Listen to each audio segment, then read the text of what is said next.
Welcome to another video by the Edmonton Power Historical Foundation. This video was created to mark the 125th anniversary of electric lights in Edmonton on December 22, 1891. You are looking at a 30 kilowatt Thomson-Houston DC bipolar generator acquired by us in 2015.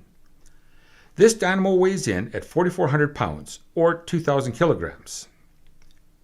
Note the last patent dates on the nameplate: January 5th, July 13th, and September 28th, 1886. We run the unit at slow speed to prevent further damage to the fragile insulation in this unique ball-style rotor. Check out the handle that was used to adjust the brush phasing to optimize efficiency.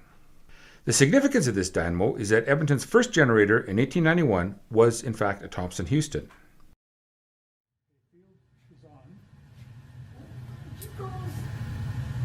It's alive! We have smoke, we have sparks.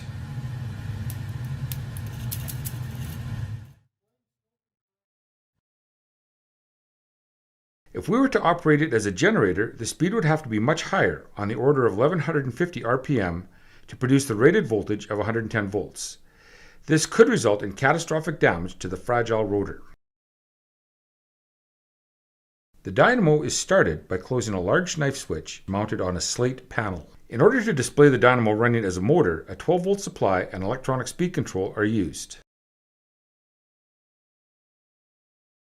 The top voltmeter shows the 12-volt DC applied voltage. The middle gauge is the armature current, about 37 amps.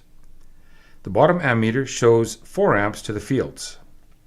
The ammeter on the left simulates the current output if this dynamo was actually in service, producing 40,000 watts. You'll notice that the generator has no enclosure or protective cover. The 600-pound spherical ball armature is a unique feature of Thomson-Houston. It was the inspiration of Elihu Thomson and was controversial even at the time. Judging by the short life of this technology, it would appear it was not completely successful.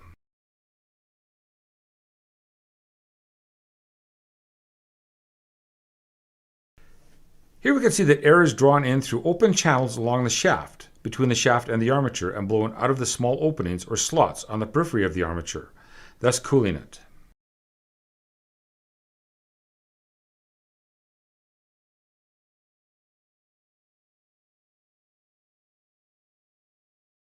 Note the horizontal round bars surrounding the coil and armature.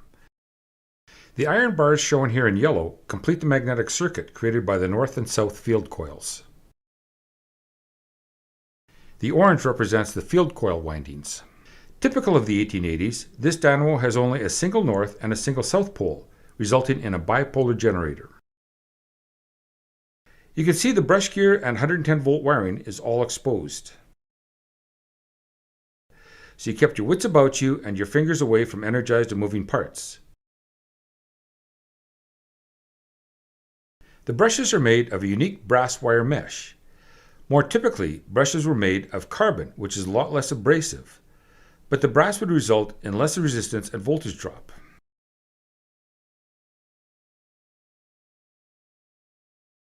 You'll note the cloth insulation on the armature is deteriorated but still functional.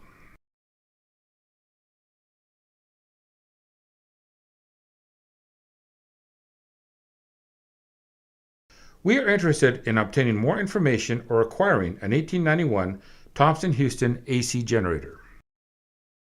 Thank you for watching, and please visit us at ephf.ca.